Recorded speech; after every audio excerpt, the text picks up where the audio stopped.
नमस्कार मित्रों, मौनी अमावस्या का महत्व, कथा, पूजा का शुभ मुहूर्त, यही सब जानकारी आज हम आपके लिए इस वीडियो में लेकर आए हैं। शास्त्रों के अनुसार माघ मास के कृष्ण पक्ष की अमावस्या तिथि का बहुत अधिक महत्व है। 2023 में मौनी अमावस्या 21 फरवरी दिन शनिवार को है। इस अमावस्या तिथि को मौन रहने की मान्यता है। इसी पावन तिथि पर मनु ऋषि का जन्म हुआ था। मनु शब्द से इस अमावस्या को मौनी अमावस्या कहा जाता है।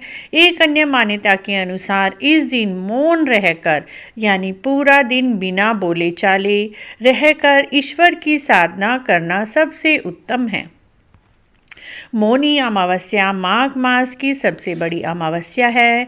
माघ मास में जब सूर्य मकर राशि में होते हैं तब तीर्थपति यानी प्रयागराज में देव, ऋषि, किन्नर और अन्य देवतागण तीनों नदियों के संगम में स्नान करने आते हैं। मान्यता है कि इस दिन मौन व्रत धारण कर भगवान का नाम लेना चाहिए। इससे मुनि के पद की प्राप्ति होती है। प्राणी की आध्यात्मिक ऊर्जा का स्तर बढ़ता है। पुराणों के अनुसार इस दिन सभी पवित्र नदियों में माँ गंगा का जल अमृत के समान हो जाता है। इस दिन गंगा स्नान करने से अश्वमेध यज्ञ करने जितना फल मिलता है। मौनी अमावस्या के दिन व्यक्ति को अपनी सामर्थ्य के अनुसार दान, पुण्य, जाप करना चाहिए। ऐसा करने से पहले जन्म के पाप भी दूर हो जाते हैं और इस जन्म में सुख की प्राप्ति होती है। मौनी अमावस्या का फल मनुष्य को इसी जन्म में प्राप्त हो जाता है। वैसे तो हर अमावस्या पर पीपल के वृक्ष की पूजा करनी चाहिए, लेकिन इस बार मौनी अमावस्या का महत्व और भी अधिक बढ़ जाता है, क्योंकि इस बार की मौनी अमावस्या शनिवार के दिन है और शनिवार को और अमावस्या दोनों ही तिथियों पर पीपल के वृक्ष की पूजा की जाती है। इस दिन आप पीपल के वृक्ष की पूजा करें, उनकी कम से कम 108 परिक्रमा करें। 108 परिक्रमा नहीं कर पा रहे हैं तो आप 7, 11, 21 जितनी आपकी श्रद्धा क्षमता है उसके अनुसार पीपल के वृक्ष की आप परिक्रमा कर सकते हैं। इस तिथि पर मौन और संयम की साधना कर मोक्ष प्रदान करने वाली अमावस्या होती है। यदि किसी व्यक्ति के लिए मौन रखना संभव ना हो तो वह अपने विचारों को शुद्ध रखे और इस तरह से भी वह मौनी अमावस्या का व्रत धारण कर सकते हैं। अगर आप पूरा दिन मौन नहीं रह सकते तो केवल कुछ घंटे मौन लेने का भी आप प्रण ले सकते हैं। मौनी अमावस्या पर मौन रहने से भी व्रत के फल मिलता है। व्रत का पुण्य प्राप्त करना चाहते हैं तो शाम के समय आप 6 बजे से लेकर 8 बजे तक 2 घंटे प्रदोष काल में भी आप मौन व्रत धारण करके भगवान शिव, भगवान विष्णु की कृपा प्राप्त कर सकते हैं। मौनी अमावस्या पर कथा भी जरूर पढ़नी और सुननी चाहिए। मौनी अमावस्या की कथा भी आज हम आपसे इसी वीडियो में शेयर कर रहे हैं। मौनी अमावस्या की कथा इस प्रकार है मित्रों। प्राचीन काल में कांचीपुर में देवस्वामी नाम का एक ब्राह्मण रहता था। उसकी पत्नी का नाम धनवती था। उसके 7 पुत्र और 1 पुत्री थी। पुत्री का नाम गुणवती था।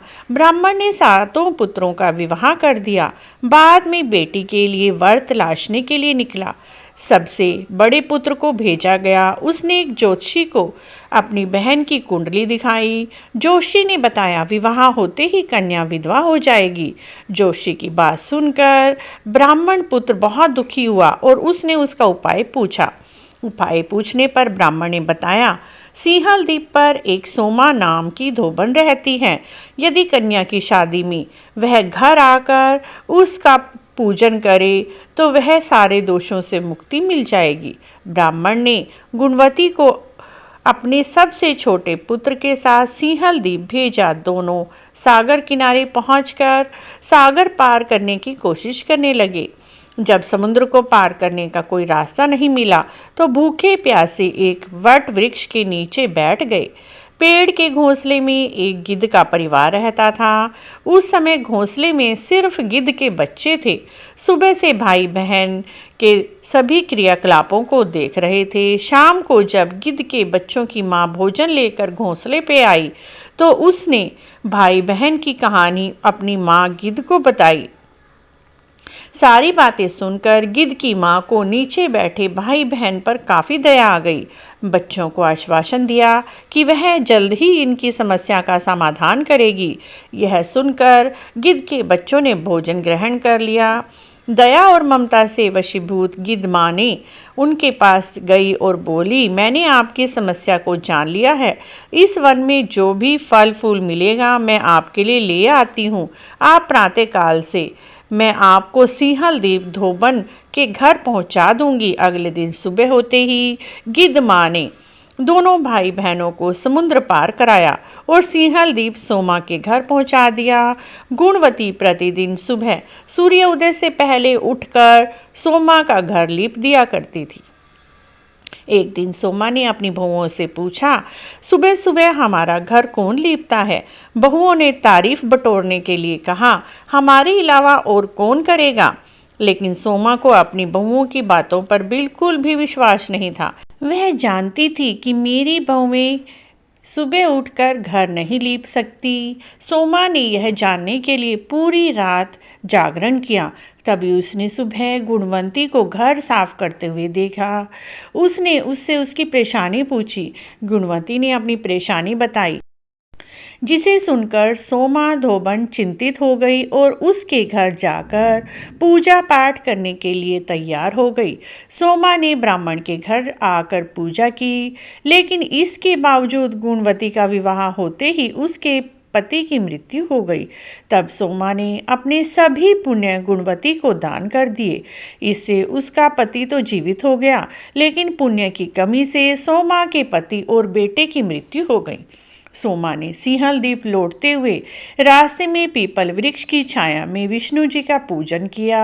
पीपल के वृक्ष की 108 परिक्रमा की।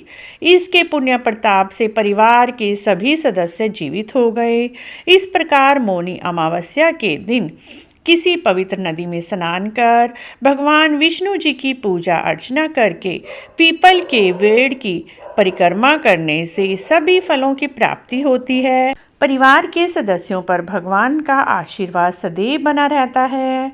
मित्रों, यदि आपको भी मौनी अमावस्या की यह कहानी अच्छी लगी है तो प्लीज़ हमारे चैनल को जरूर सब्सक्राइब करें, लाइक करें, वीडियो को शेयर भी करें। कमेंट बॉक्स में जय मौनी अमावस्या अवश्य ही लिखें।